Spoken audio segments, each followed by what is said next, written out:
Slogan উঠেছে যে আর training এক হোক। এগুলো আপনার আমি কথাগুলো এই জন্য বলছি যে বিএনপির অবদানকে খাটো করে দেখার কোনো অবকাশ নেই।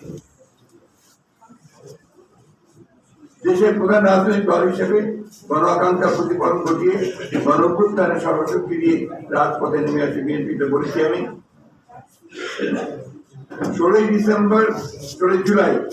16 জুলাই রংপুরে বেগম রোকেয়া বিশ্ববিদ্যালয়ের ছাত্র আবু সাইদকে নির্মমভাবে হত্যা করে পুলিশ।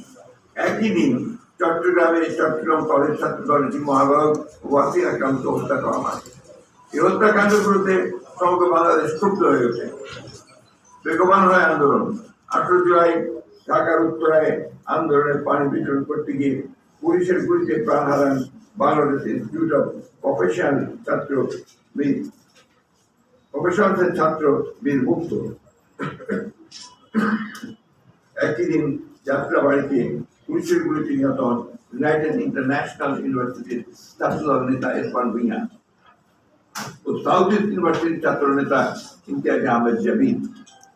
এরই মাঝে 17 জুলাই বিএনপির কেন্দ্রীয় কার্যালয়ে ডিবি পুলিশের অভিযানের নামে মঞ্চায়িত হয় সাধারণ নাটক, বড়টুকু বন্ধ করা হয় কার্যালয়ের কার্যক্রম, বাসায় বাসায় অভিযান চালিয়ে বিএনপির অর্ধশত প্রথম সারির নেতা সহ 3000-এর বেশি নেতা কর্মীকে স্বল্প সময়ের মধ্যে গ্রেপ্তার করা হয়। গ্রেপ্তার হন স্থায়ী কমিটির সদস্য নজরুল ইসলাম খান, আমির খসরু মোহাম্মদ চৌধুরী, কেন্দ্রীয় নেতৃবৃন্দ স্বপন, শহীদুদ্দিন চৌধুরী, শিমুল বিশ্বাস, আমানুল্লাহ আমান, রশিদুজ্জামান বিল্লাহ, ডক্টর ফরাদ হোসেন দরা, ডক্টর রফিকুল ইসলাম, নাসিরুদ্দিন নাসিম, সাইফুল ইসলাম নীরব, আমিনুল হক, সুলতান সালাউদ্দিন টুকু, মীর নওয়াজ, নিপুণ রায়চৌধুরী, ডাক্তার শাকওয়াত সামন্ত সহ আরো অনেক সক্রিয় নেতা। এই গণতন্ত্রের প্রমাণ করে যে স্বৈরাচারের পক্ষ দেখাতে আওয়ামী লীগ বরাবরের মতোই বিএনপিকে প্রধান প্রতিপক্ষ হিসেবে চিহ্নিত করে এবং আন্দোলনকে দমন করতে নিপীড়নের মাত্রা বাড়িয়ে দেয়। বহুমাত্রিক নিপীড়ন মোকাবেলা করে বিএনপি নিরবিচ্ছিন্নভাবে রাজপথের অগ্রভাগে ছিল।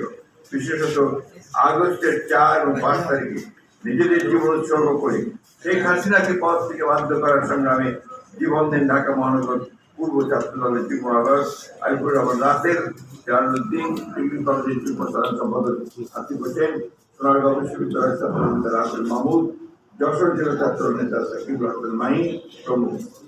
এভাবে শহীদ ছাত্রদল থেকেই একে একে কমপক্ষে 113টি তাজা প্রাণ ঝরে পড়ে ছাত্র জনতার সফল অভ্যুত্থানে।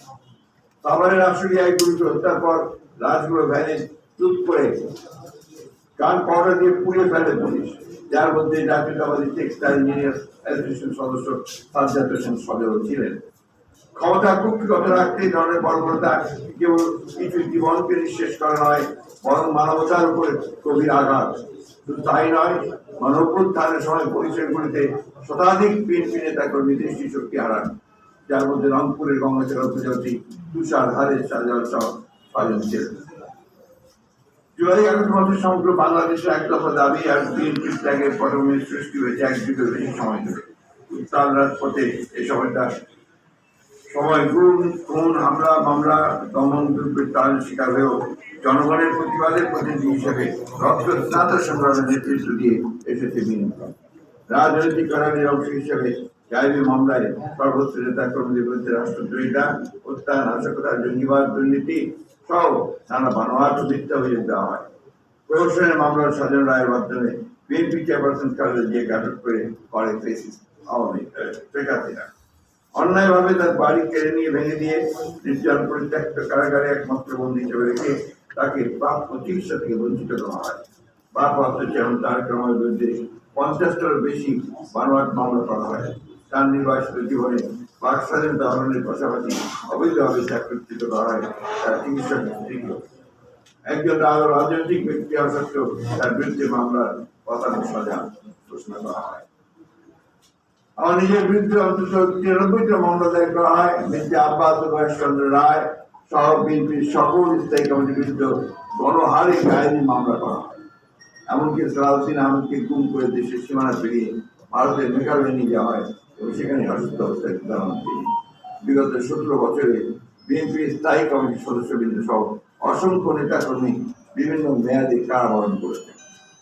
হাজার হাজার বিএনপি নেতা আছেন যারা এক জন শতাধিক মামলার বেড়াজালে আবদ্ধ। মহাজ্জেম হোসেন আলাল, এসএম জাহাঙ্গীর, রাজীব হাসানের মতো অনেকের বিরুদ্ধে রয়েছে 200-র অধিক মামলা। সুলতান সালাউদ্দিন টুকুর, মন্নু, সাইফুল ইসলাম নীরব, ইসহাক সরকার সহ অনেকের বিরুদ্ধে রয়েছে 300-র বেশি মামলা। ইসহাক সরকার সহ অনেকের 300 বেশি মামলা। হাবিবুর নবীন চোরের বিরুদ্ধে রয়েছে রেকর্ড 451টি মামলা। আইন প্রয়োগ করে সংস্থা বিচার বিভাগকে ব্যবহার করে এমন অবিচার বিশ্বের অন্য কোথাও হয়েছে বলে আমাদের জানা নেই। গত 1 দশক ধরে বিএনপি নেতা কর্মীরা সপ্তাহে 5 কার্যদিবস বিভিন্ন আদালতে হাজিরা দিয়ে এক অস্বাভাবিক জীবন কাটিয়েছেন। সকল অত্যাচার ও নির্যাতন সত্ত্বেও নিজেদের জীবনকে উৎসর্গ করে তারা দেশের গণতান্ত্রিক ভবিষ্যতের জন্য অবিচলভাবে সংগ্রাম চালিয়ে গিয়েছেন। আমি একটু যোগ করতে চাই যারা কমেন্ট, ঢাকা শহরের রিক্সা যারা চালায়, অফার যারা করে, আপনার সিকিউরিটি গার্ডের কাজ যারা করে ঢাকা শহরের বিভিন্ন বিল্ডিংগুলোতে, এর মধ্যে 70% হচ্ছে আপনার বিএনপি ছাত্র দল এবং আপনার বিভিন্ন অঙ্গ সংগঠনের এটা করে।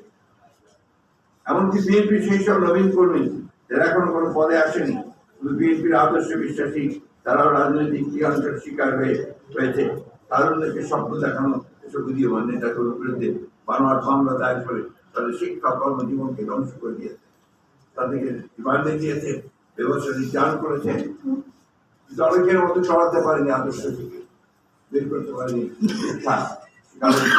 সাজানো বক্তব্য।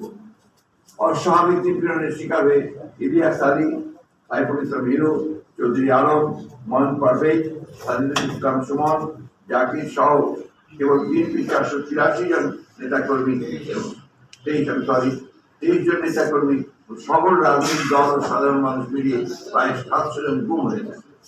তার দাঁড়িয়ে খিলগাঁওয়ে যে ছাত্র